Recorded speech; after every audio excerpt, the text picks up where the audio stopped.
de Miguel Ángel Arias. Por favor, ¿podrías profundizar un poco sobre la propuesta de educación popular de Simón Rodríguez?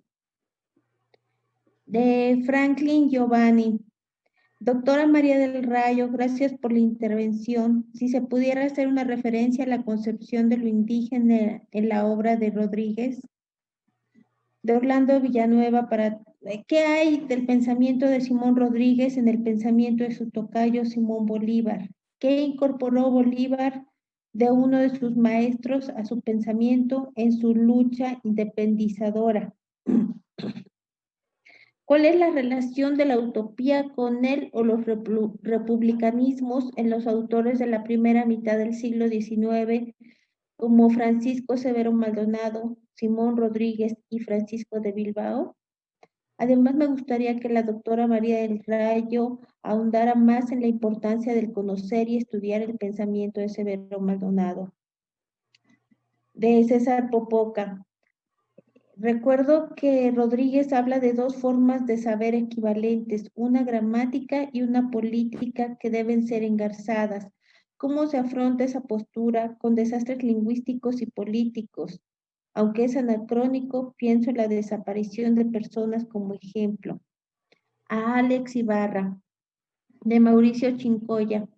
Es interesante la intervención francesa en México en el tono de esta separación entre latino y sajón que se llevó a América. Francia, como representante del mundo latino, intervino en México para evitar el expansionismo norteamericano de herencia anglosajona. De Daniel Velasco.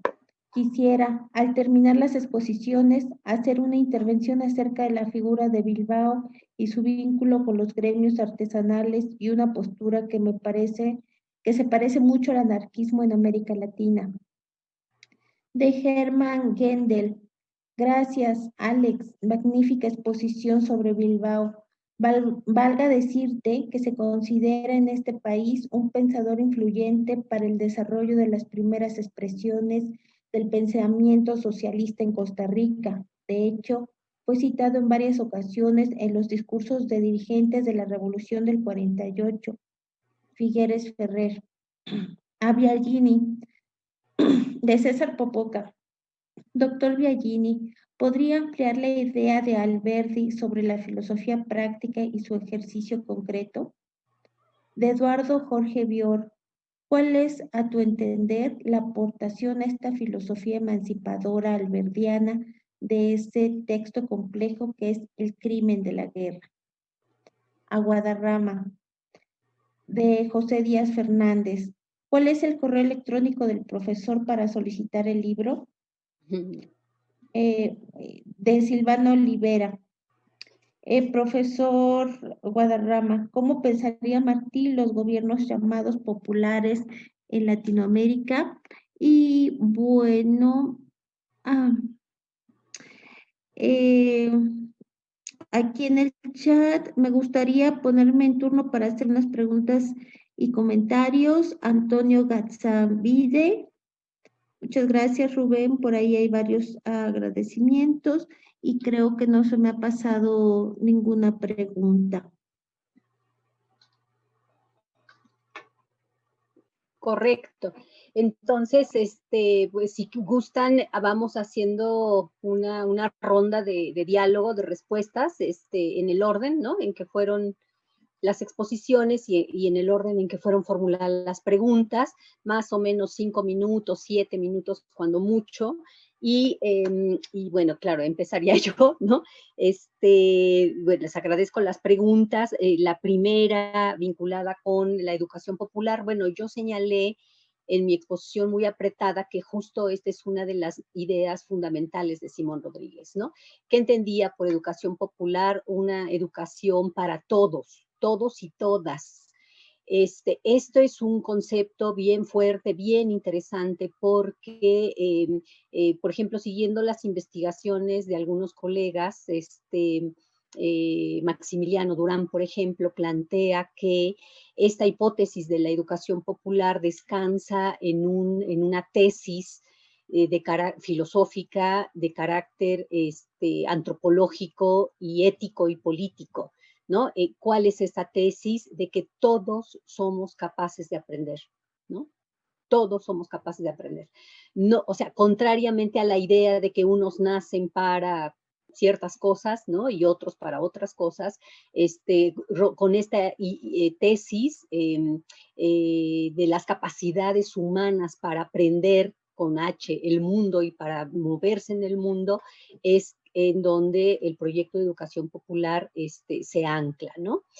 Todos y todas, que también es otro rasgo de la educación popular en Simón Rodríguez, o sea, en su experiencia pedagógica que desarrolló en Chuquisaca, la escuela modelo, y en sus distintos experimentos de escuelas pequeñas que llegó a fundar a lo largo de su vida, él subrayaba la idea de que las mujeres también tienen que ser educadas, ¿no? En esto, por ejemplo, se comparte este rasgo con Severo Maldonado, ¿no? O sea, generalmente se habla de los liberales como aquellos que empiezan a pensar en la mujer como un sujeto educativo, y aquí tenemos a dos pensadores que cruzan del siglo XVIII al siglo XIX y que tienen una enorme sensibilidad para incorporar a las mujeres. La idea de educación popular incluye establecimientos donde vengan todos, donde converjan todos, indios, cholos, cholas, toda la diversidad de nuestra América, ¿no? Que además Simón Rodríguez dibuja muy bien en la edición de 1840 o 42. Bueno, la educación popular, ahí les puse un videíto en el aula virtual, que es un trabajo que hicieron los compañeros de la Facultad de Artes y Diseño, donde más o menos tratamos de recuperar esta idea, ¿no? O sea, cómo enseñar, o sea, hay toda además una cuestión de la didáctica rodriguista, como yo le llamo, ¿no? Que es aprender a través del hacer y a través de afectar las sensaciones, las emociones y los procesos intelectuales que se planteaba Rodríguez, ¿no? Dos, esto ya, la segunda pregunta, la cuestión de los indios, o sea, esto ya nos plantea justamente que en el pensamiento de Simón Rodríguez, los indígenas, o sea, el sujeto heterogéneo nuestro americano, ¿no? Para él está expresado por la diversidad de sujetos colectivos que existen, ¿no? Justamente desde su obra muy temprana de 1828, dice que además de los indios, ¿no? Que son un montón de grupos, están los africanos, ¿no? Traídos, esclavizados, ¿no? Más todos los que se vinieron de una España que no era España, o sea, que se vinieron canarios, se vinieron sevillanos, se vinieron, etcétera, ¿no? O sea, todo eso hace que Simón Rodríguez piense en los indios como un sujeto político, lo mismo que a los descendientes africanos, por ejemplo, ¿no? Y toda la diversidad de la construcción de las castas que él vivió, ¿no? Y que además de alguna manera, digamos, asumía también como en su vida, porque contrariamente a lo que la iconografía, digamos, nacionalista, incluso bolivariana, me disculparán, que hablen esos términos, ha hecho de Rodríguez como un señor de frac, etcétera. Bueno, Rodríguez era sambo y entonces, y además fue expósito, y sabía desde ese lugar que hablaba del mundo y hablaba de la posibilidad de erradicar justamente la miseria a través de la educación, ¿no? Y otras cosas, o sea, el proyecto económico y el proyecto político, por ejemplo, ¿no? La siguiente pregunta, el de ¿qué incorporó Bolívar de Rodríguez? Híjole, esa es una relación muy tensa. Nosotros aquí en México decimos que, claro, o sea, la fama de que Rodríguez fue el maestro del Libertador ha obscurecido de alguna manera el acceso a las obras filosóficas del propio Rodríguez, ¿no? Contra esa perspectiva de situar a Rodríguez como el maestro del Libertador y en ese sentido quizá explicar una influencia, una presencia bastante fuerte en el Libertador, las investigaciones actuales, bueno, subrayan de que hay muy poca relación entre Bolívar y Rodríguez. O sea, sí comparten, digamos, un campo común de preocupaciones, pero estrategias más, y además Bolívar lo llama. O sea, Bolívar confía en él y le da en la Fundación de Bolivia el cargo de ser director de escuelas, de caminos, de industrias, de economía. O sea, le da amplios poderes que luego son cuestionados por Sucre, que lleva a que cierren su proyecto de la escuela modelo en Chuquisaca y que Rodríguez pues renuncie y le vote el puesto a Sucre, etcétera, ¿no? Entonces, esa es una relación tensa, sin embargo, hay incluso desde jovencito, ¿no? Desde que se fugó a los 12 años y fue a casa del maestro y parece que no se llevaba muy bien con su maestro, ¿no? Desde que era niño. Entonces, bueno, en fin, sin embargo, sí hay una relación muy estrecha, hay ideas que comparten, ¿no? Hay un horizonte común, por ejemplo, pensar en América como una totalidad, ¿no? Pensar, pienso sobre todo en el Bolívar de la Carta de Jamaica, donde está como su utopía de organización política y donde reconoce la diversidad de América, de nuestra América. Y en eso Rodríguez coincide, o sea, hay un americanismo que late por ellos, ¿no?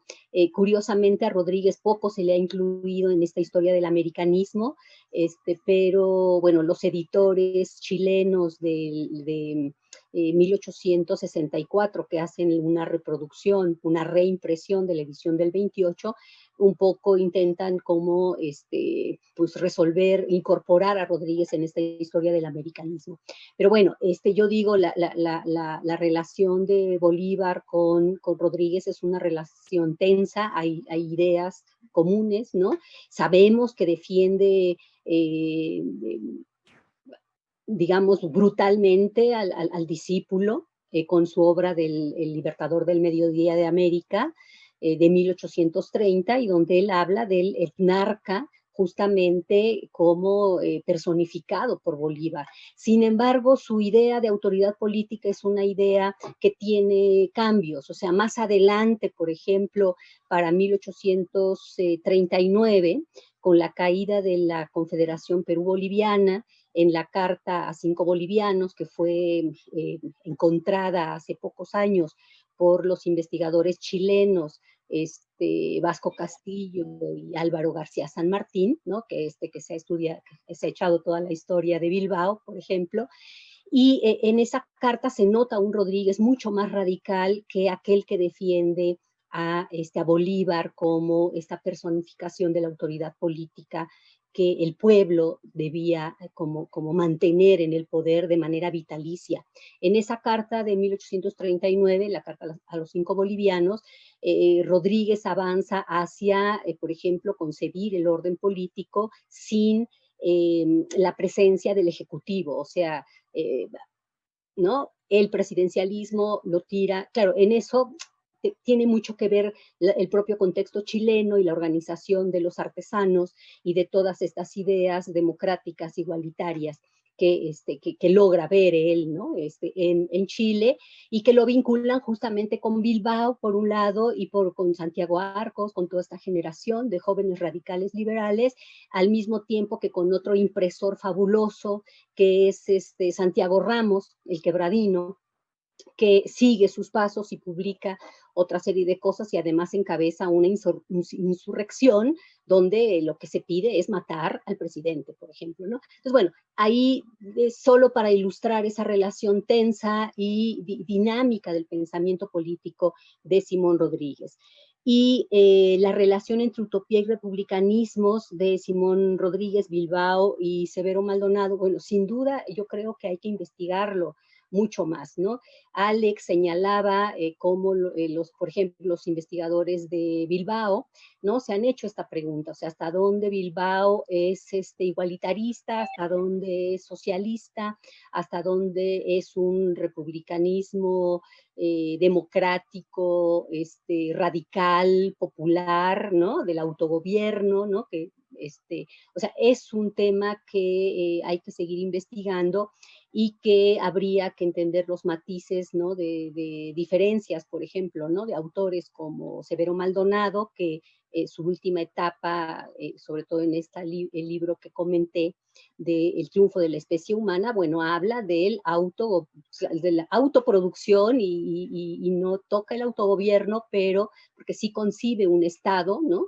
Una nación que se alimente de las unidades productivas, pero que sin duda le da a los sujetos políticos, entre ellos a las mujeres, que incluye también en sus unidades productivas como accionistas, la posibilidad de autoorganizarse, por lo menos, ¿no? Y entonces, claro, la relación para mí, es una senda de la historia de nuestras ideas, que es muy rica, muy crítica, que hablan de cómo se ha ido construyendo un pensamiento crítico desde el siglo XIX, crítico respecto de las economías europeas,